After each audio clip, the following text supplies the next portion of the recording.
Hello, welcome everyone. Waiting for another person to join us.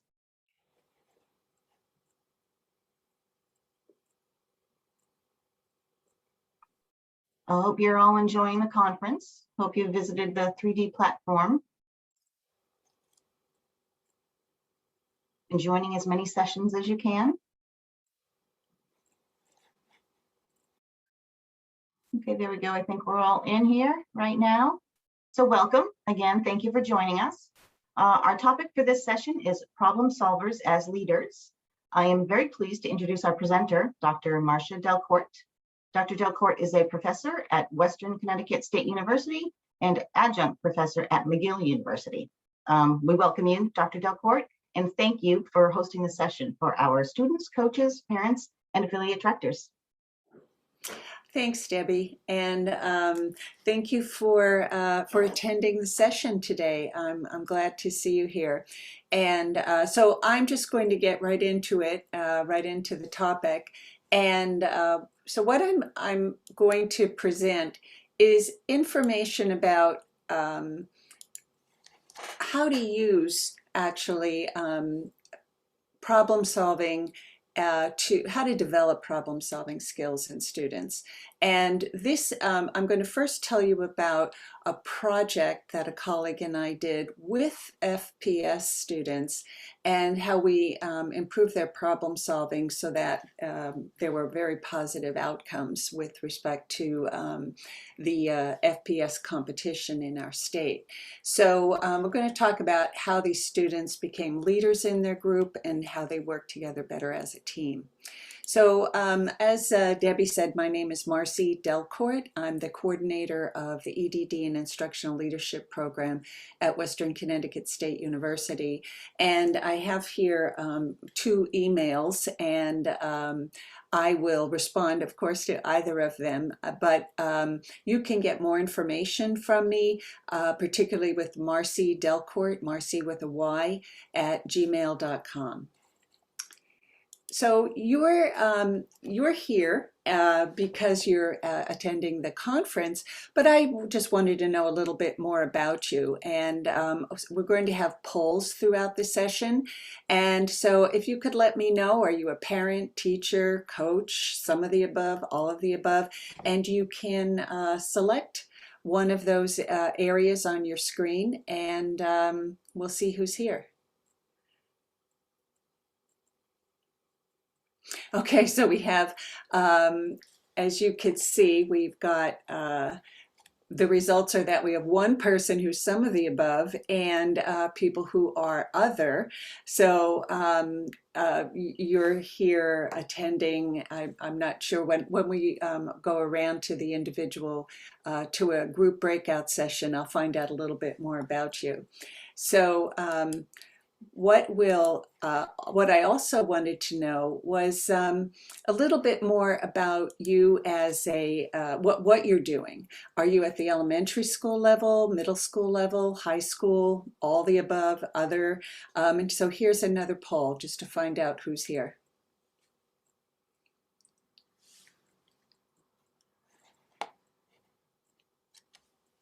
If you could take a second to respond. Okay, we have one at high school, one at the other, and not sure who the third person is. There we go. 2 people who are other. Okay, and so what I want to, what I'm going to explain first. Thank you for coming in. I want to explain that Debbie Pruneau is an assistant here at the conference who's helping me with this session. So thanks, Debbie.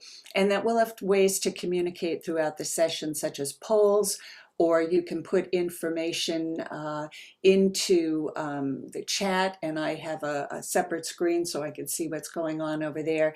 And we'll have a separate, since there are so few of us, we might not need to go into a breakout room. We might just be able to talk on the screen. And also you can unmute when if you have a question up, and I can respond to you. So let's see what I wanted to do is to talk about first a project we did to improve students' problem solving. And so I'll give you some information about the who, what, why, where, and how. And I'm going to start with the what. And one of the things that we first talk about when we're trying to acquaint people with creative problem solving is certainly tell them about the difference between problem solving and creative problem solving. No matter how long I've been in this field and talking about creativity and CPS, the people automatically go back to more of a scientific method when they're thinking of problem solving. So that's one of the things that we always want to do when we're talking to either new students about the topic or parents or other teachers. I'm going to introduce you to a concept of problem-solving style, and this is really important today. When we talk about diversity, we also want to refer to cognitive diversity. And what does that mean, and what are some ways to assess it, and how do we approach it and work with each other to understand cognitive diversity when we're working in groups? We also refer to creativity from a measured perspective. And what we used in the study we conducted was the Torrance test of creative thinking. And we used the verbal divergent thinking test. And we looked at fluency, flexibility, originality, and elaboration. Fluency are the number of ideas people come up with. Flexibility refers to the number of categories of ideas. Originality is how unique an idea is, and elaboration, well, it's just adding on the details. So if you looked at, you have the typical uses for a brick. Fluency are just simply counting up the number of ideas, and flexibility is counting up the categories, such as some people might think of using it for art, and some people might have another category of, or the same thinkers or the same group might have a category of using it as a building supply. Originality compares the idea to other people, either in that group or even across the nation, and looks how unique an idea is. And then elaborating, again, is just adding on to an idea. So this is your typical scientific method diagram, and this is what many people think about when they think of problem solving.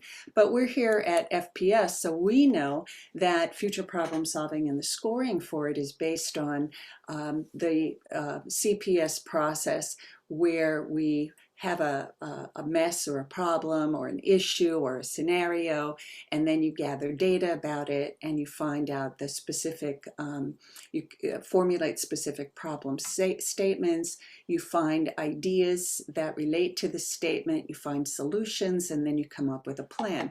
And that's really exactly what we use for FPS, because Paul Torrance, who initiated future problem solving, based it on the creative problem solving process. And here we have the steps used to score an FPS scenario. So what else do we want to think about with respect to using collaboration, and we work on teams for FPS. So you think about, how do students learn how to get along?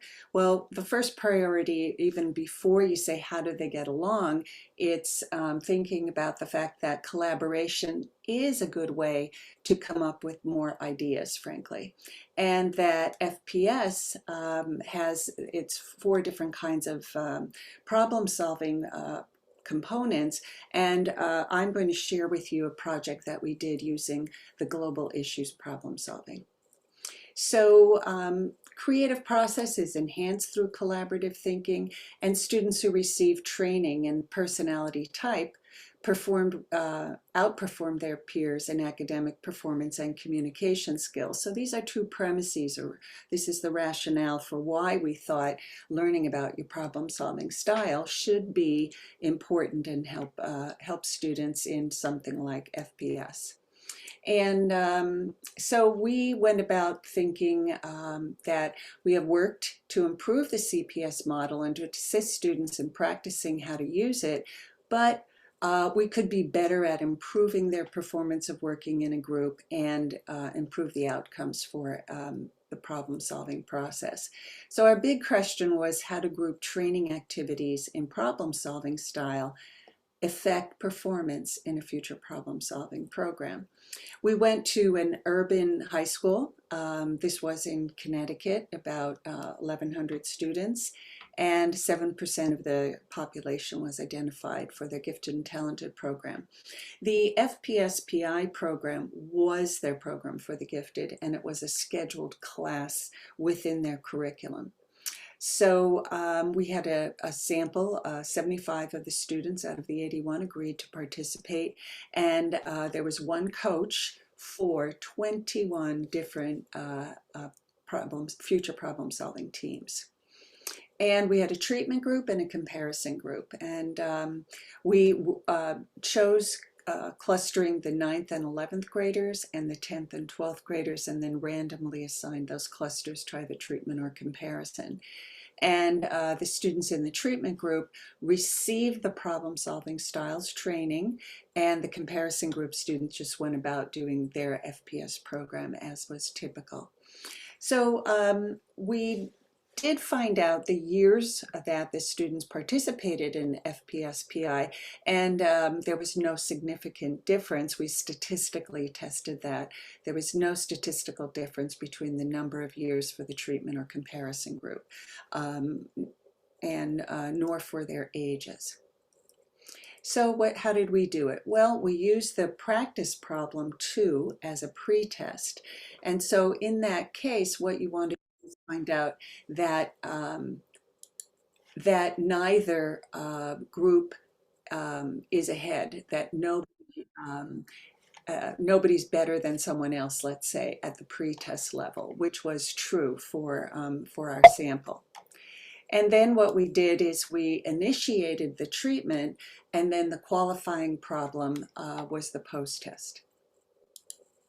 So we also tested the students using the Torrance test of creative thinking, the verbal format, and then gave the treatment group view.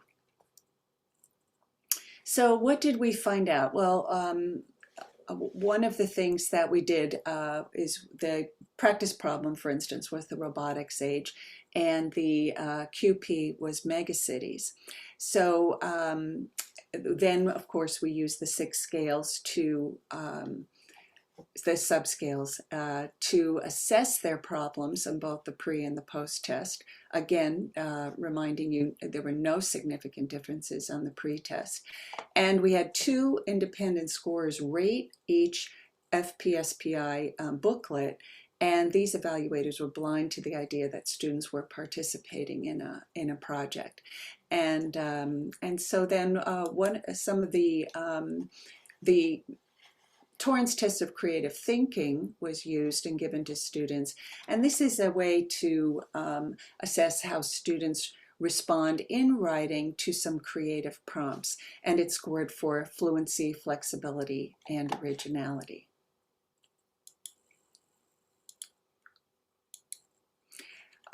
And the view, which I will go into more detail on because this is really what I do want you to know a little bit more about. It has 3 dimensions. First, orientation to change, and the anchor terms in that are explorer and developer. Then there's manner of processing with external and internal oriented individuals, and ways of deciding, which means a person can be on a continuum from being either person oriented or task oriented. And it's 34 items with a 7-point response format.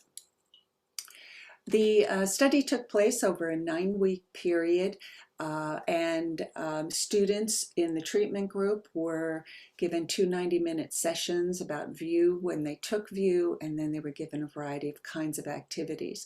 But also in each of the sessions over the 9-week period, whenever the students met for their future problem-solving program, that 25% of the class time was spent also in group training activities using VIEW.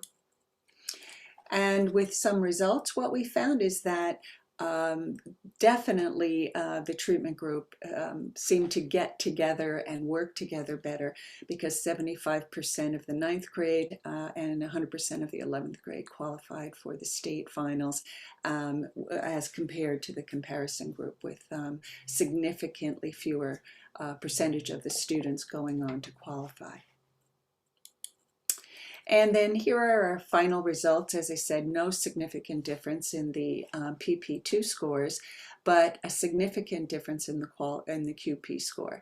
So an average score of 115 was significantly higher than an average score of 105.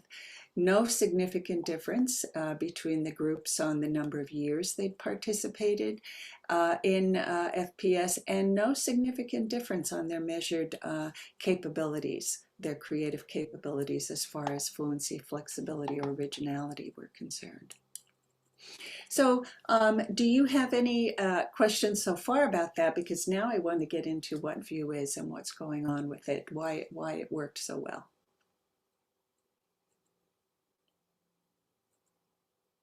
And I'm looking at the chat and I don't see any particular questions right now, so I'll move along. There'll be other opportunities for you to bring up ideas. So the first dimension of VUE is called orientation to change. And it has two what we'll call anchor terms, concepts, being an explorer and being a developer. And I'll get into more detail about what those mean. The second dimension is manner of processing, being externally oriented or internally oriented.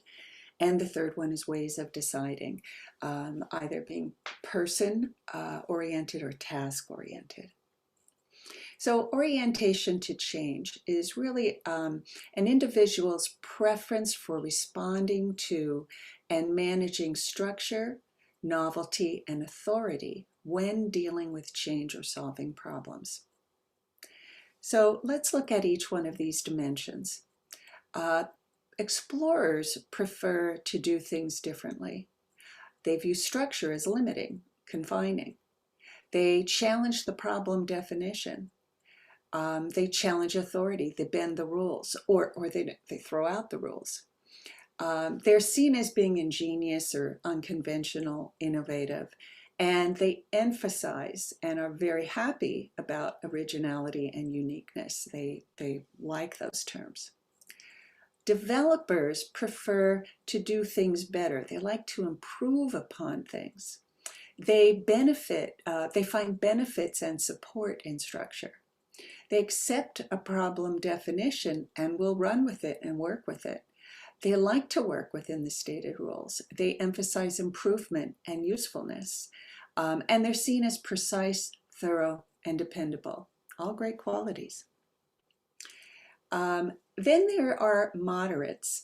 And so sometimes people don't have to have a strong preference for either being an explorer or a developer, but you could be exactly in the middle, or even if you're about one standard deviation, which is, about a little bit away from the mean, that may be your score. You could fall anywhere along this continuum.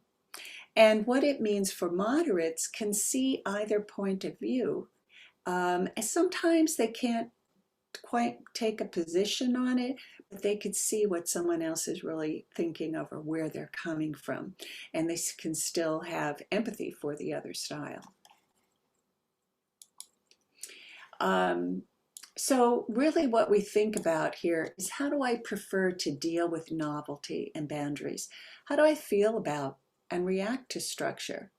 Do I want structure, or do I not like to have it? How do I prefer to respond to authority? Do I think that it's okay, or do I think it's an imposition? And how do I search for information? Explorers search by just casting a wide net and seeing what they get. And developers prefer to have a structured pattern for how they go about exploring and finding information. So what I'd like you to do is to think about right now, just given that overview of information, just your gut reaction, what where do you think you fall? And so here's a poll for, do you think you're more of an explorer, moderate, or a developer?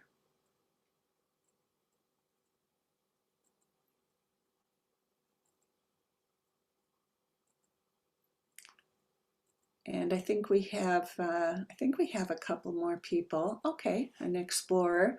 We have three moderates and one explorer. So when you do that, you should also be thinking to yourself, um, why did I say that? And you might even want to jot down or think about why you made a certain decision. Now we'll go on to the next dimension. Which is, pardon me, I'll take a closer look at OC. OC is it has 18 different items, and it's the only one of the dimensions that gets broken down further into pieces. And there is a separate output or a separate score that one can get for preference for novelty, structure and authority, and search strategy. And I just wanted to point that out because these are sub areas within the dimension. And then do you have any questions so far?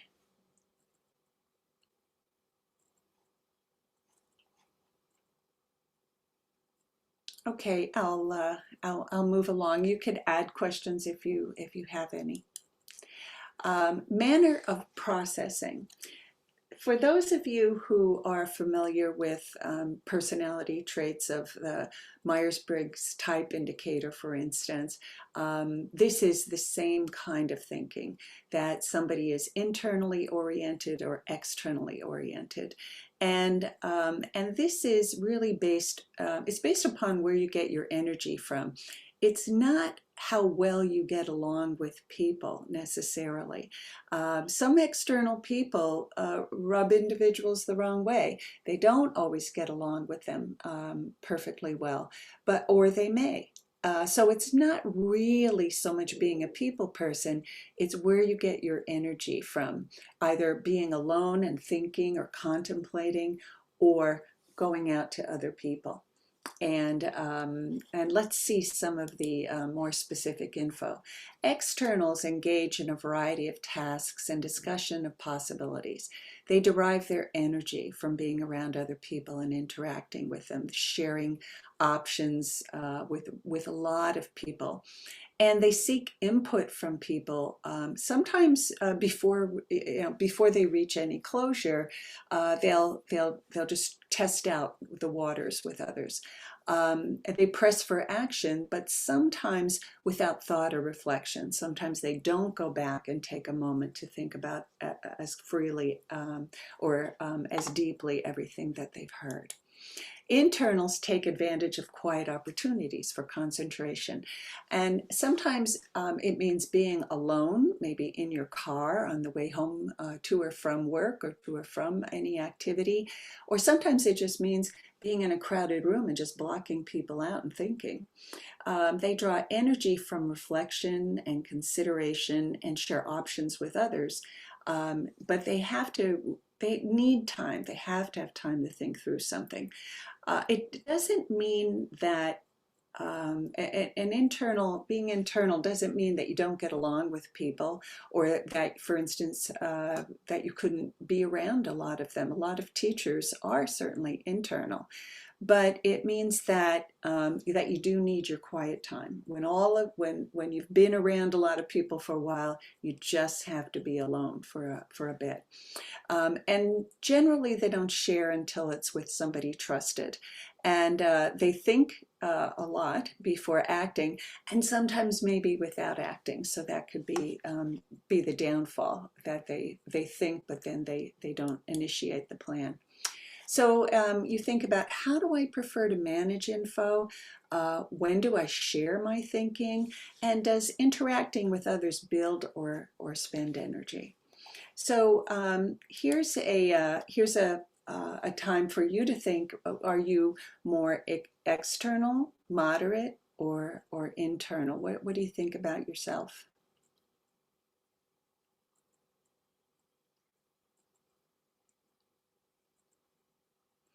So 2 externals and 1 internal. Oh, and one, and we have 1 moderate. So, so we have a little bit of everybody here.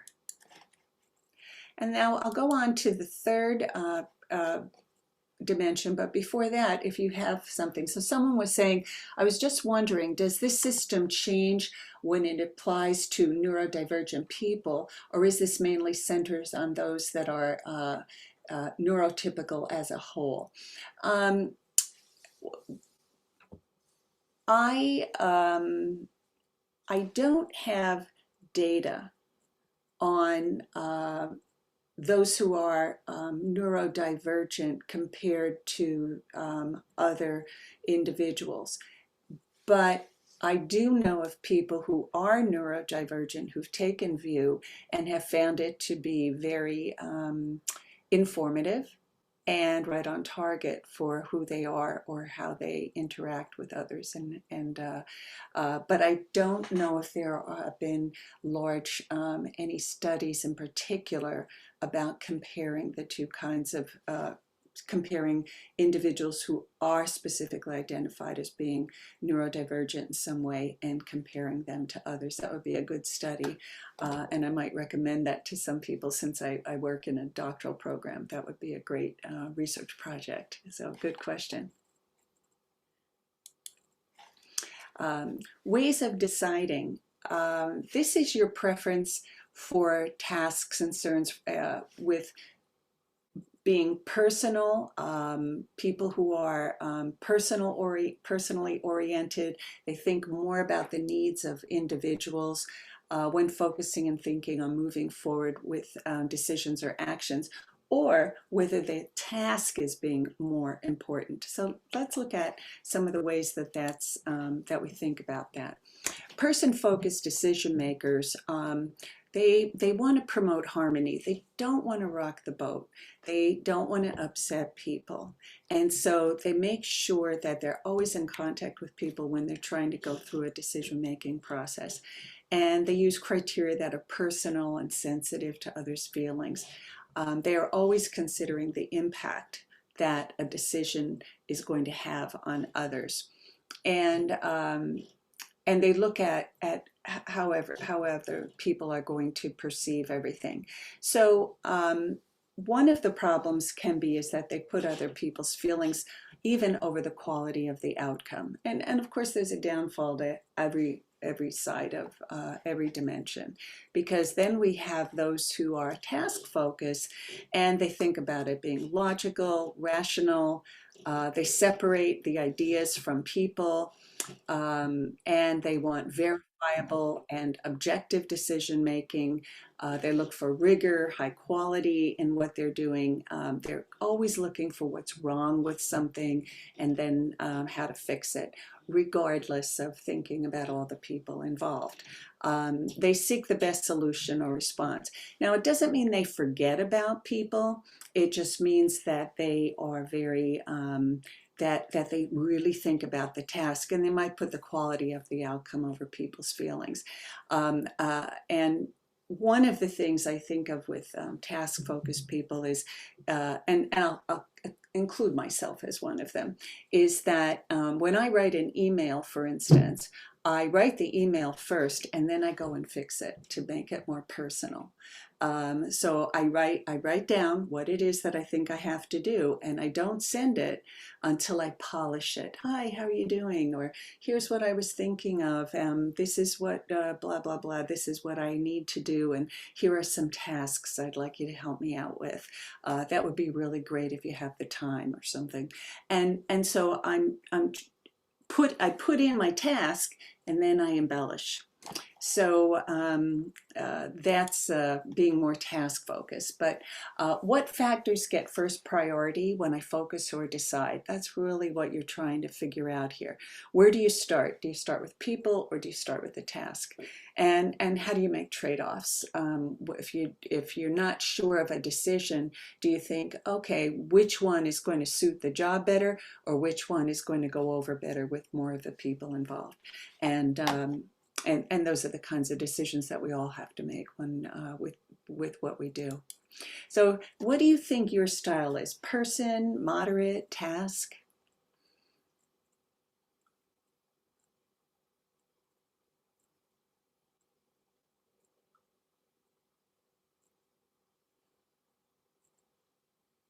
All right, so far we have moderates who can see things both ways, more person oriented, and we have we'll move on to the next. Let me see, get that. The next part of the presentation here is simply, do you have any other questions? Okay, so we have. Someone asked, would being moderate be more balanced? It depends. And first of all, you have to know, I teach research and statistics, so I'm always saying that the answer to every question is it depends. For one, it helps me stall for time to think, and for two, it's probably true. You can go in either direction, but moderates sometimes can't make up their mind. And so it might not be the best situation because they can't take sides. They can't use their position to help make a decision. So it might be, if there's voting involved, for instance, it might make it harder for them to make a vote because they can't make a decision between one type of idea or another if it tends to uh, um, if it tends to have been presented by, say, someone who was thinking a lot about how people are thinking about it, or just as I'd said earlier, if a solution might not be the best, will not be accepted by the majority of the people, but it might be actually the best solution for the problem, a moderate might have more difficulty choosing which way to go, but can very well understand both sides of the position, whereas the one who's person-oriented may not be able to see why we should go with a task-oriented solution, and the task-oriented person might not be able to see as quickly how to please and make something acceptable for everybody. So it's tough. These are how we make a lot of our decisions in life, and the moderator might be the best person to help each of the other two people, say it's three people, come up with or agree or compromise in some way. So they may be good at compromising, or they may not be able to make up their minds. This is just, I wanted to show you some scoring information because we actually define the information very specifically about being a moderate, and there are cutoff points. So you could be a moderate leaning toward the explorer, external, or person side, or you could be a moderate for the other dimension. So it depends. You could also have the score right in the middle, right on the mean. So someone asked, when I need something by someone, whoops, here's someone coming in part way. When I need something done by someone, I think of the task, but think, why should this person do this for me? What is in it for them? Oh, very interesting. So you may have more of a moderate perspective because of that.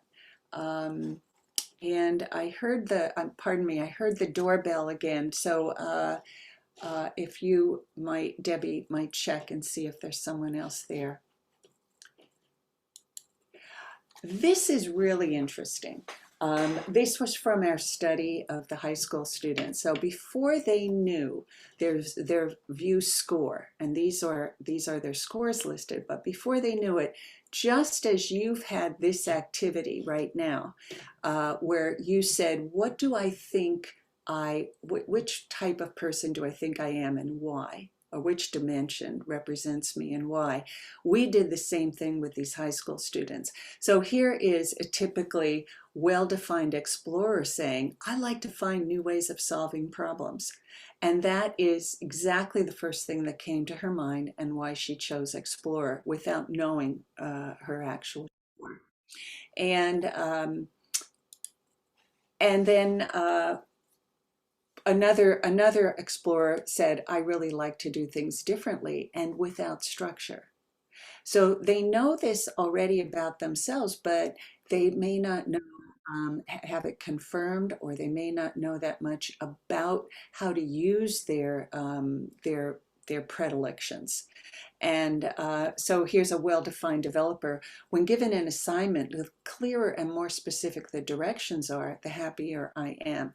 And you could see how this definitely has implications for teachers, that we want to know how to work with the students in our classes.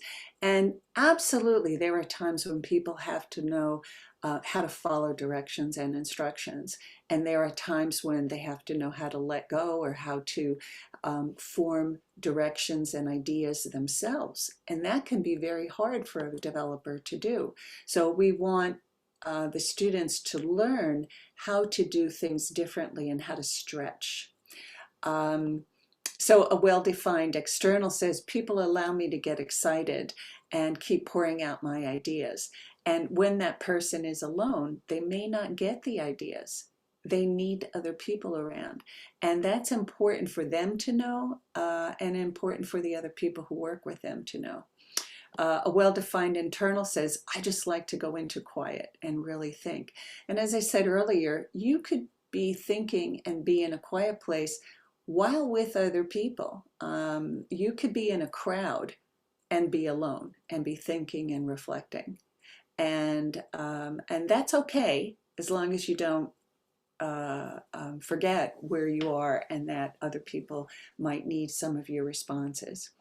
So it was very interesting to see that their comments fell right in line with their scores on view. And when you work with a group, this is just to show you the entire group of, 75 students are here. Half of the group were well-defined task students, task-oriented individuals. And we only had one well-defined person-oriented individual. So very interesting to see how they're going to work with groups. And here are just a few of the team compilations. So in this team 10, we had no people who were moderate with respect to orientation to change. So that might mean they're going to have to learn how to work with each other, and they're going to have to learn how to work with that explorer, and the explorer needing to work with the developer. And because students learned about this, there were many fewer clashes, and they had the language to talk to each other and talk through some of these differences of personality. Here we have a team with all explorers. That must have been very different. However, note that they also have 2 task developed people. So when the explorers just start saying things and listing things and going on and on and on and laughing and cracking jokes and coming up with more ideas all the time, at least 2 people in the group out of the 4 were tasked and just said, okay, wait, we only have so much time, we have to get this job done. And so they can pull that out. They can pull out their task definement and say, okay, my task side of me now is saying, let's get back and move along with what we have to do. And then we can have here was a team with no people who were internal. So you have a lot of people needing to talk with each other in order to think through something. And they need to know as a team that they have to stop and reflect. And because they might not automatically do that. So what we also train individuals to do when we work on teams is to think about, well, what one activity is if you gathered a group of developers in a room and ask them to describe explorers, what words would they use? And then you do it vice versa. because you find out that people have stereotypes about individuals who are explorers or who are developers, just like these cartoons imply. That some people think just because you're an explorer, you're messy, you don't know where anything is, it's all over the place. And of course, that isn't true. Explorers can be quite tidy and organized, actually, or have something like this and know where everything is. So we want to get over who these people are and not stereotype them, just as some people think developers are all, thinking cookie cutter like, which is really not true about them on the whole. And so when we looked at leadership, one of the things we found out in our study was students felt that when their style for solving problems was understood by the other people in the group and even by their other larger classmates, a larger group, they felt that their contributions were valued. And that's what everybody wants. They took turns leading the group based on their recognized capabilities, and they just felt more confident about who they were. And they also had the language to talk to each other about things, so that even if they disagreed with somebody, they could see some reasons why they disagreed, and then they were able to talk it through. I see a question is, let me see. Is it possible for you to manipulate the results? And I think you mean in taking the view test. For example, when you manipulate personality tests by choosing the options related to a certain category. I think that's always a possibility for people to do that. And test directions are be honest, be as honest as possible when you're doing this, because that's not going to help anybody. I don't think that. I also don't think that this is the kind of test where there is a winning side. For instance, I think that that being a developer is absolutely needed, just as being an explorer. Externals, internals, person-oriented, task-oriented. I don't think there's a winner here, and there are enough questions and enough reverse phrasing of some of the questions so that I don't think you get involved with that too much, but I don't know what it helps you do if you do think that a certain dimension is a better personality type, for instance. So you could do it, but I don't know where it gets you. So we're going to try something out, and there are how many of us here now? 6. And so maybe what we'll do is have there are there 6 of you? Uh, 1, 2, 3, 4. I Okay. think there's 4. That there are just 4. So what we could do is we could just be here as a group. I don't think we have to go into a breakout room. If So I think we could do it that way. Or is it better? What do you think, Debbie? Is it better to go into a breakout room? No, I think here is right. Here is fine. Here's fine. So Mhm. here's what we're going to do. We're just going to be together. And so you could show your, let's say, show your photos so I could see you raise your hand or say something to me, and then if you're ready to participate. They can also unmute. They're able to unmute themselves. You can unmute. You can, yeah. If you don't want to reveal or show who you are, right now, you don't have to. But you can unmute yourself. And what I thought we could do here is do this activity together. I need somebody to volunteer to be an observer. And what that person is going to do is observe and in this case, if we're not interacting to see each other, but we can, you can hear what other people are saying. And then I need somebody to be we could combine this job, a spokesperson and recorder for the group, and so that person is just going to share out about what the group is saying. And then we have an activity, which is for you to develop a list of ideas. I mean, as a group, develop a list of ideas for a series of commercials with red hot as the theme for a new product launch. And you don't get to, I'm not going to tell you what that is. You have to decide as a group what you're launching and what your product is.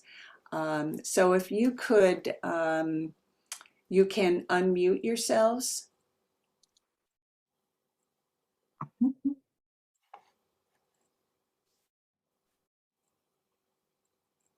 And does somebody volunteer to be the observer? I can be the observer. Okay, and who was that? Sorry. Victoria. Victoria, okay. You could be the observer, thank you. And is there somebody who will be the spokesperson and recorder for the group?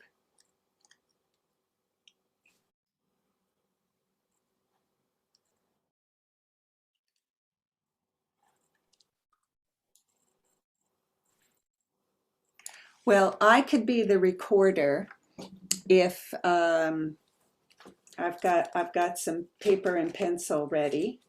And so I could think of some ideas for the group.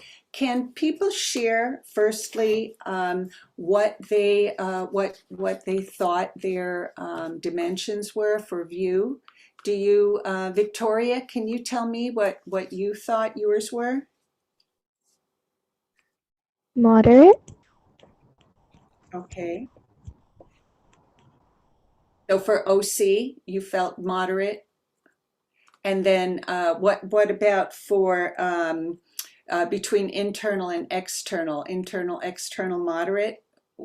Did you feel moderate there as well? Yeah. Okay. And then regarding being person oriented or task oriented, where do you think you fell? More task oriented. Or task. Okay. Can anybody else share what they thought about their dimensions? I think I'm more explorer and moderate for manner processing and more task oriented for deciding. Although, as I said, I always start to think, what's in it for the other person when I Yeah. approach it. So I think maybe that is leaning moderate. Why should anybody do this for me? But then I definitely aim it to try to make them an offer they can't refuse to get my task accomplished. Well, and that's being pretty savvy, even though you're tasked. I'll tell you what I am is I'm an explorer, and I am internal, and I'm task. And so for me, being more task oriented actually saves me from being an explorer. So every once in a while, I do get carried away, and then I can bring myself back and say, okay, now wait, I got to get this done, and that's what helps me out.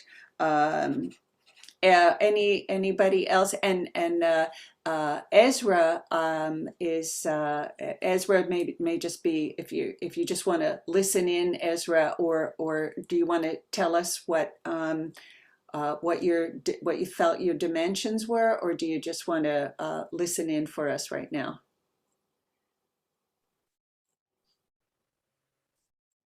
Sorry, we are just listening. I'm husband of Ms. Esra. I'm Okay, just listening.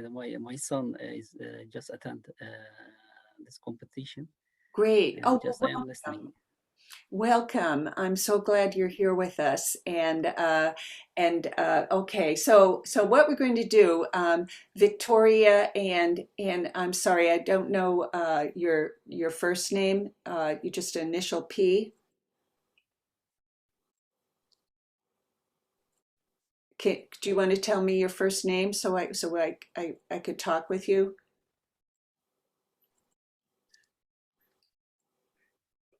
Palazzolo. Oh, Pat. Yes. I'm sorry. Sorry, Yeah. I apologize. I can't find where to change the name.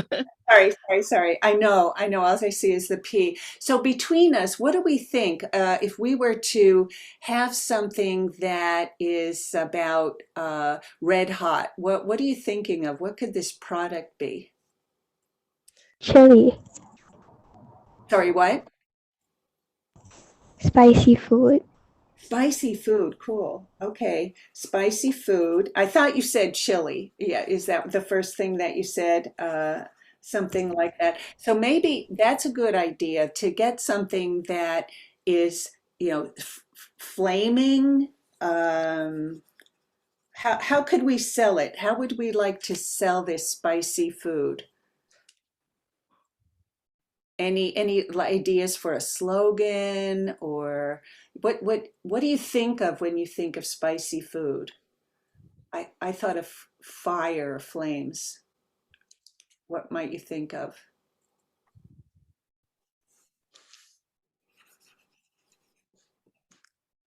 I'm thinking of what it could give the person. Like you could play on the fire and, show them with fire coming out of their heels, they have energy to do their job because they ate this chili or whatever the product is. Yeah. Oh, I like that. Flaming heels. Okay. Flaming heels that make you then give you more energy.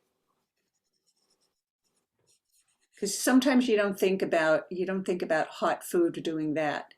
But I like it. That could be totally different. Some kind of hot energy drink, maybe. What? Actually, it could be like a jacket for like in the winter. Oh yeah, And the jacket's like red in color. yeah, yeah. It could be a jacket that you wear that's red hot, and it makes you warmer. Okay, there's another good idea. What other things might we think about that we could be selling? So we have spicy food. We have flaming heels, like coming out, giving you energy when you take this. And then we have a red jacket, some kind of hot looking jacket that keeps you warmer in the winter. I don't know why I thought of this, but I thought of cars. Okay. And what are you relating to it when you're thinking of a car? The color, Oh, the color. Okay. So you're thinking of a red color for a car? probably, because my brother's coloring book is next to me, and it's a car. Okay, get ideas from wherever you can. That's perfect. And sometimes when you think of flames, some hotter flames are blue. Interesting, right? Blue-white flame that you see, in a lab or something. So we could have different hot colored cars that represent, hotness, but they don't actually always have to be red. Because sometimes you see a flame, you see yellow in it. So we've got blue, we've got red, we've got yellow. Okay, we've got some ideas. We have several things here. So to uh, to the idea of how did we use who was my observer? Was that you, Victoria? Yeah, Okay, what did you think about us? Did you notice anything about how when we said what we were like, what our orientations were, our view dimensions? Did you see anything or think anything about how we responded? Do you notice anything? it was kind of hard because there's only like the few of us, like three people. Yes. But mm, Okay. I think um, I definitely, I'm an explorer, so I definitely just keep rattling off ideas all the time. My students, for instance, I try to help them come up with ideas for projects in graduate school, and I just say, stop me when you're tired of hearing ideas, because I'll just keep talking. So I have a strategy. That's what I do. So that's part of me, and but I have to, my task part then looks at the clock and says, I gotta, we have to, you know, wrap something up or come up with something. So that's my explanation for myself. But what did you think, Victoria? You said that you were more moderate. Is this correct? You said you were more moderate and then task oriented. How did you think that you reflecting on yourself, how do you think that your dimensions of you might have come across in how you interacted here? I mean, I just task oriented probably because try to stay on task, like not just this, like outside of this. Yeah, And I think you hit a good point there. I think that that's a good way to look at it, because you stayed right on. You came up with a response, so you were on task to things. Pat, how do you think, do you think that knowing anything about your view dimensions, or at least your anticipated view dimensions, do you think that you see anything come out in just even doing this little bit of an activity? Yes, I see the moderate part of me, because as soon as in my mind I was picturing almost like an energy drink, but as soon as I heard spicy food, I started to look in that direction, and then, thought, well, what are we doing? Are we trying to think of different products or different ways to campaign for the spicy food? So I kept trying to look at everything during the activity. Yeah, yeah, and so there's some point somebody has to say, well, wait, what are we doing here? Which are we going with? And we could choose. We could vote to choose one. So first, we can come up with a lot of different ideas, and second, we could then decide how we might promote the one we choose, as just as a possibility. But you were, yeah, you were feeling maybe moderate in the way that you um, that you participated, for instance. and and it's a small group. When you have more people, you get different dynamics with it. So especially if you have maybe up to 5 people, the conversation can sway in different directions. And what you find is that truly the task people just say, wait a second, time is running out. We got to make some decisions here. And if you have no task people in the group, then time is up. And I get to the groups and I ask them, what did you do, or what did you get to accomplish here? And then what happens is they never got beyond the brainstorming, the original brainstorming, even if I give them 15 minutes, if I have a longer session. And so it's kind of fun to just watch that and say, okay, now how could we have changed things in the group to help ourselves have completed the task? What could we have changed here so that we could have had a different outcome? Now, I didn't give you on purpose. I didn't say at the end of 6 minutes we have to have produced a jingle or we had to produce something. I did that on purpose because I didn't want to. I wanted it to be open-ended. If I had made that more structured, the task people would have said, look, but we didn't do what we were supposed to do. And if we had more time, the task people may have turned out and said, here's what we're going to do. And they might have given it structure so that they could use it. So it's interesting to look at group processing in this way.